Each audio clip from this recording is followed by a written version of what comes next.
Hey guys, welcome back. I hope you are having an amazing day. Let's get right into the stories.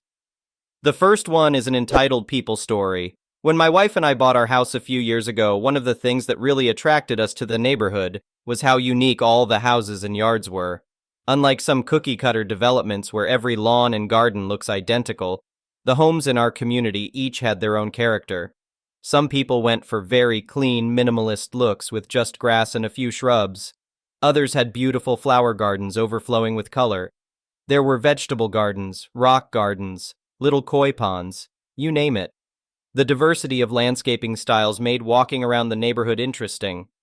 Our house had an English cottage garden vibe, with arched trellises covered in roses, lavender bushes lining the front walkway, and an herb garden right outside the kitchen.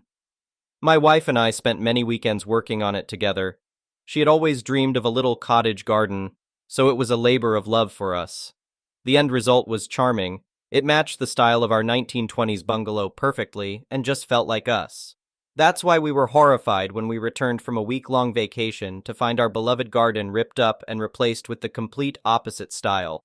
A harsh, ultra-modern look with succulents and white rocks that would have been more at home in the desert than in our cozy neighborhood. It was like walking into a nightmare. The shock quickly turned to anger when we realized who was responsible: our homeowners association. Apparently, while we were away, they decided our yard needed an update and took it upon themselves to tear everything out and put in new landscaping. They didn't ask our permission or even give us any notice. The work was already done by the time we returned. I immediately tried calling and emailing the homeowner association board, but didn't get any response. So I went straight to the president's house and rang her doorbell. When she answered, I told her how upset we were about what they'd done to our yard while we were out of town. She just smiled cheerfully and said, "Oh, I know it's different, but isn't it so sleek and modern now? We thought it would help bring your house up to date with current styles." I couldn't believe her patronizing tone. I responded, "I don't care about current styles or what you think looks good. This was our private property that we put a lot of time and effort into designing ourselves. You had no right to tear it all up without even consulting us." Her expression soured a bit, but she maintained her artificially sweet voice. "Well, as your homeowners association, we do have certain authorities over landscaping design in the neighborhood to keep appearances cohesive. I'm sure in time you'll grow to like this so much more." I was fuming at this point and had to resist the urge to start yelling. "This is unacceptable," I said firmly. "We will be redoing the yard back to how we want it, not how you imposed your personal taste on our property when we weren't even here." At this, the saccharine facade disappeared. She scowled and said harshly, "Absolutely not. The homeowner association board decided this look is what's best, and we will not approve any changes. Do what you want, but don't expect it to stay." And with that, she shut the door in my face. I was shaking with anger as I walked back to the house. My wife took one look at me and knew exactly what had happened. "They're not going to let us change it back, are they?" she said, tears welling up in her eyes. I could only shake my head grimly in confirmation. We discussed filing a lawsuit against the homeowner association, but soon discovered the outrageously broad authority they had written into their bylaws. Since we bought the house subject to those covenants, we had little legal recourse. Still, I couldn't just let this go. The next Saturday morning, I got up early and headed to the nursery to buy everything I needed to restore our garden. By the time the homeowner association president did her daily neighborhood walkthrough, I was already hard at work ripping out the garish succulents and adding fresh soil to replant the roses. She stormed over immediately, red-faced. "What do you think you're doing? I told you very clearly the board will not approve this," she yelled. I didn't even pause my digging and calmly replied, "Yes, you made it clear this design is what the homeowner association board forced on us against our will. I'm simply restoring our property to the way we want it." She stood there sputtering in outrage, then hissed, "You'll regret this," before turning on her heel and marching off. We finished replanting that day, and over the next few weeks, our beautiful cottage garden began springing back to life. The homeowner association president glowered at it every time she passed by on her walks, but surprisingly didn't take any action. My wife and I began to think we had won, and that they realized how overbearing they had been. We started making plans to add a little fish pond and fire pit area in the backyard. But one morning I opened the front door to let our dog out and was greeted by an absolutely bare yard. Everything we had planted ripped out again. The homeowner association landscapers were just finishing up, doing their second remodel of our yard without warning. This time there was no pretense of politeness from the homeowner association president when I immediately marched over to demand an explanation. I warned you that you can't make changes without approval. The board voted and decided this bare look is best so nothing can obstruct people's views of architecture in the neighborhood, she said smugly. I was so angry I couldn't even speak, even as she threatened, "If you try planting again, we'll just dig it all up. Don't bother." My hands were tied. I had already checked with lawyers and knew we had no recourse against the homeowner association bylaws granting them power over landscaping. So that was it. I was stuck with this hideous barren yard that I hated, all because the control freaks on the homeowner association board decided they knew best. Never again would I move somewhere with an homeowner association, that's for sure. We started looking for houses in nearby neighborhoods without one, but unfortunately haven't been able to afford anything yet. In the meantime, I've come up with a plan to maliciously comply with the rules while still giving the homeowner association board the middle finger. Since they mandated an empty yard, that's exactly what they'll get. I completely removed every speck of plant material, but then bought the gaudiest, tackiest plastic decorations I could find. Big pink flamingos, rainbow-colored windmills, an oversized gnome statue. If I can't have real plants, I'll fill the space with the most obnoxious fake stuff I can imagine. The homeowner association president routinely stops in her tracks to glare at my Technicolor neon monstrosity of a yard, but she can't actually say anything because no rules have been broken.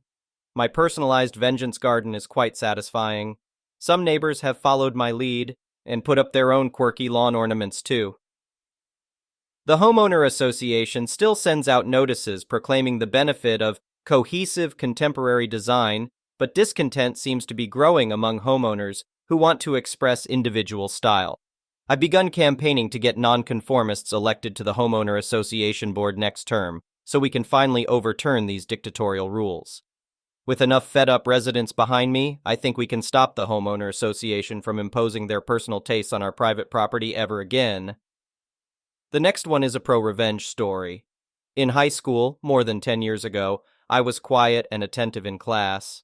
Teachers liked me. I wasn't popular, but I had good friends. I mention all this to explain that high school was relatively calm for me. I played sports, was on the student newspaper, and got decent grades. However, all that changed in my second semester of junior year. I've always been a voracious reader. My freshman English teacher recommended I move up to the honors English track, so I did for freshman, sophomore, and the first half of junior year. Then I was placed into classical literature in my second semester of junior year. I've always loved Greek and Roman stories, and I had already read the typical high school classical reading list on my own. I didn't mind reading them again until I met Miss Umbridge.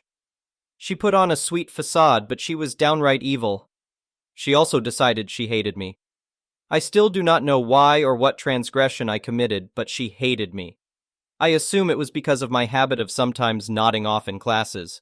At the time, I had undiagnosed thyroid issues and was getting up at 5 a.m. for swim practice. I say sometimes because it happened maybe twice a month total in all 8 classes. I don't remember nodding off in her class, but it could have happened. Anyways, her class was 50% essays, written reports. The rest were random quizzes and a couple of tests. I was on the student newspaper, and I was a decent writer. I wasn't worried about maintaining a B or higher. We wrote our first paper, and I got a D. I was shocked. The only class I struggled in was chemistry, and still, my lowest assignment grade was a C. After class, I asked Miss Umbridge what I did wrong because her notes were minimal. She told me my assessment of the material was uninspired. Okay, can you direct me to an example of an inspired assessment? Come back during study hall. Thinking she'd have some example materials for me to review, I got a pass to see her during study hall. Nope, she spent the full hour basically telling me I was an idiot. I remember leaving and crying because she didn't tell me anything constructive. My friend, the eventual valedictorian, offered to help me on my next paper. My friend and I spent hours on my next paper. She never got below an A on anything. I got another D. My friend was furious. She took it to her AP English teacher and asked him to review it. She said she was entering a writing competition and wanted advice. He said it was great, her typical A-plus work. My friend, quicker on the uptake, asked me for a copy of my original assignment. She asked her AP English teacher to look it over too, and he said she should enter the first one. This one was still good. He'd probably give it an A, but the other paper was better. My friend was convinced Miss Umbridge was treating me unfairly for some reason, and she must not like me. My friend wanted me to tell my parents or my school counselor. A teacher didn't like me? That had never happened. Sure, they didn't all love me, but none had actively disliked me. I decided I'd try one more time, but this time, get Miss Umbridge to help me. Despite the previous horrors of spending study hall with Miss Umbridge, I went to her office during study hall 3 times before the next paper was due. She reviewed the paper and gave me tips on revising it each time. She did this in red pen. I took notes. By the time the next paper was due, I had 3 revised versions with her notes in red ink on each one. I got a D+. She smirked and congratulated me on my improvement. Idiot, I was done. My friend was right. This idiot had it out for me and was giving me crap grades on purpose.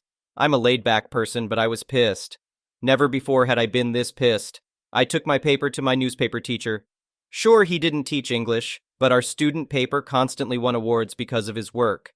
I told him I was having trouble in English and could he please look over my paper and give me advice. He was a little confused as to why I didn't ask my English teacher, but he did it. He also told me it was great, but gave me a few minor changes to make. I asked him if he thought it was a B or better. He said he'd give it an A, not 100%, but a solid A. I went to my friend, and we brainstormed. I couldn't request a drop ad. This wasn't college. You just don't switch classes at my high school unless the teacher recommends an honor placement. That's not true, said my friend. The football and basketball guys get moved to easier classes all the time to keep their grades up so they are eligible for games. The athletics director was a friend of my dad, so I requested a meeting with him and my swim coach after school one day. I told them I was in danger of losing my eligibility to swim because I was pulling a D in a class. I wanted to move classes, but I knew I'd need approval from the administration, which I wouldn't get without a good reason. They asked if I had requested help. I explained I had asked for help from multiple people, but my grade wasn't improving. I didn't know what to do. They asked to see my papers. I sat while they read them. They both looked at me confused. Neither of them could understand how those papers were worth only a D. The student VP was brought in. He asked who helped me. I explained my friend. He knew who she was, again future valedictorian, and she had even asked her AP English teacher to look it over for advice. I had also asked my newspaper teacher to help me. Student VP asked if I had ever actually asked my teacher for help. I smiled and handed him the 3 revised versions of paper number 3, with Miss Umbridge's red ink all over them. He frowned. AP English teacher and my newspaper teacher were pulled into the meeting. They were each asked to grade the papers. All 3 papers got an A or better. While this was going on, my dad was called in by the athletics director. My dad was pissed. He demanded I be moved to another class, and that Miss Umbridge be put under review. Clearly, she wasn't grading students on their work, but on her own personal opinions. The school administration obviously bristled at the accusation that a teacher was treating students unfairly. A lot of arguing that I wasn't allowed to sit in on occurred in the VP's office. I could hear plenty of yelling as 6 adult men argued over the appropriate next steps. It was decided that myself, my dad, VP, and athletics director would have a meeting with Miss Umbridge. The following morning before school, we all met.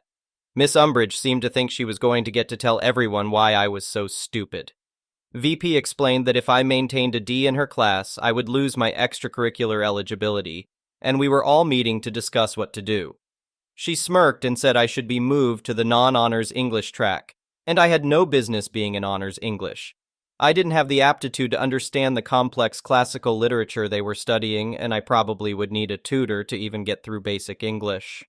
I've never seen my father so red, and I half expected to see steam come out of his ears. VP asked why she didn't try to help me improve. She said it was up to students to put in the initiative to get better. VP asked if that meant I had never asked her for help. She said I had not. VP then pulled out the 3 revised versions of paper number 3 and handed them to Miss Umbridge. Now it was her turn to be read. She called me a liar and said those notes weren't hers. Things got heated, and I was asked to leave again. I sat outside the office. This time the secretary was there, and we both heard the shouting. School was set to start in 30 minutes, and they were all just shouting. Then AP English teacher and newspaper teacher were called in again. More shouting. About 5 minutes before the start of classes, the teachers left and I was called back in. If looks could kill, I'd have died then and there when Miss Umbridge walked out of VP's office. I was being moved to basic English effective immediately. My current grade would not carry over, I would not need to make up any past assignments, and the new teacher would be instructed to grade me only on the assignments going forward. My new English teacher, Miss Honey, ended up being the English department head. She was at least 65 and had been doing this for decades. After 2.5 years of honors English, this class was easier than PE. I barely had to try to get an A, but I refused to let Miss Honey think Miss Umbridge had been right. I tried harder in that class than any other class that semester. I finished projects so quickly that I was asked to tutor a girl struggling in the class. I spent half the class period just helping this girl understand the material. I helped her go from a C to a B+. I got something like 104% in the class. At the end of the semester, Miss Honey called me into her office during study hall. She was recommending I return to honors English for senior year. I must have looked panicked because she assured me Miss Umbridge would not be my teacher. In fact, she would not be anyone's teacher. She was leaving at the end of the school year. Miss Umbridge was only in her late 20s and unmarried, too early to retire, and my high school was in one of the best-paying school districts in the state. I knew what leaving meant, but Miss Honey still explained that I was put in her class on purpose. The school administration trusted Miss Honey to determine the truth of Miss Umbridge's claim that I was basically a lying idiot. Miss Honey stated I very clearly belonged in honors English. She apologized if her class had not been challenging enough for me. I cried. I mean full-on ugly, snot cried. I didn't realize it, but part of me had actually believed Miss Umbridge up until that moment. Miss Honey hugged me and consoled me. I spent senior year in honors English and spent my study hall tutoring Miss Honey's struggling students. To this day, I think about that awful woman fairly regularly. My career is strongly writing-based, and I still worry obsessively over my writing. I hope she never taught again because she wreaked havoc on my self-confidence. The next one is a petty revenge story. So, for a bit of context, I, 24F, used to work at a sandwich shop named after public transportation in my hometown when I was 19. My manager and I were working a shift together one day and the lunch rush had just ended. So she was mostly confined to the back, balancing the safe and washing dishes, while I handled cleaning the front of the house and the line. I saw a woman approaching the store and I quickly made my way behind the line and washed up. She came in with her phone pressed to her ear, and I was already on edge because of that alone. Customers who refuse to get off the phone to communicate their order are always difficult to deal with. I welcomed her and asked what I could get for her. She said a turkey sandwich very curtly, then turned back to her phone. The entire time I tried to take her order, she would make rude, snarky comments about my occupation and just said, "Make the damn sandwich. How hard can that be? I swear you're all so stupid it's hard to believe you have jobs." I was irritated but continued smiling, though I could no longer force it to reach my eyes. I asked her what dressings she would like, and she said mustard and refused to answer if she wanted regular spicy or honey mustard. So I just put regular mustard on it after she angrily told me to stop asking stupid questions. I finished the sandwich, rang up her sandwich and drink, and hoped she would just leave after she was done. Nope. She finished 2/3 of her sandwich and came stomping back to my register, slammed the sandwich on the counter, and started non-stop ringing the bell to get my attention. I set down the prep I was doing, put on the best smile I could muster, and went back to my register. She yelled at me that I should remake her sandwich for free because she clearly asked for honey mustard, and I put the wrong mustard on her sandwich to spite her. My manager butted in, having heard everything from me making this lady's sandwich to that point. She came up behind me and saw the woman had eaten the majority of the sandwich. She told the woman that she seemed happy with the sandwich and refused the remake. The woman then picked up her sandwich and threw it at me.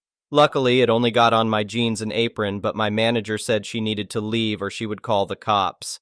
The lady continued to argue that now her sandwich was ruined, and we needed to remake it for her. My manager pushed me behind her and told me to go finish my prep. I'm only just on the other side of the wall and hear everything. My manager's boyfriend was a cop, so she pulled out her phone and called him and started telling him how one of her employees had just been assaulted by a horrible customer. I had met him several times, and he was an awesome guy. Well, this scared off the customer, and we went about our day-to-day duties. I ended up quitting after a few months when one of my coworkers thought it would be funny to touch me with a cookie tray she had just pulled out of the oven. Fast forward to a couple of months ago. I went to that same shop because I was in the area and a sandwich sounded good. I did a double take when I saw that same woman behind the counter, and she seemed to recognize me because she looked like shocked Pikachu. We went through the motions of making my order, and at the register, I gave her a big smile as I popped a $5 bill in the tip cup and said, "I hope you have a blessed day." She went red hot in the face when I did this and went to say something when my old assistant manager came out front. He saw me and got excited and started talking about his promotion and wife. When the woman went into the back, my friend started laughing about how he could hear the pettiness in my voice from the back. He said he had to see the look on my face and that our old manager would have been proud. My manager now works a decent paying job and married her cop boyfriend. I work a decent job as well and, luckily, don't have to deal with customers at this one. As much as I would have loved to do something truly petty, I refuse to stoop to her level. I've heard to kill him with kindness my entire life when someone wrongs me, so I decided to try that route, especially since I know how rough it can be to work in customer service and didn't want to cause this woman the same level of stress and anxiety she caused me. Thank you for watching. I would really appreciate it if you could like the video and subscribe to our channel if you haven't already. We'll see you again tomorrow.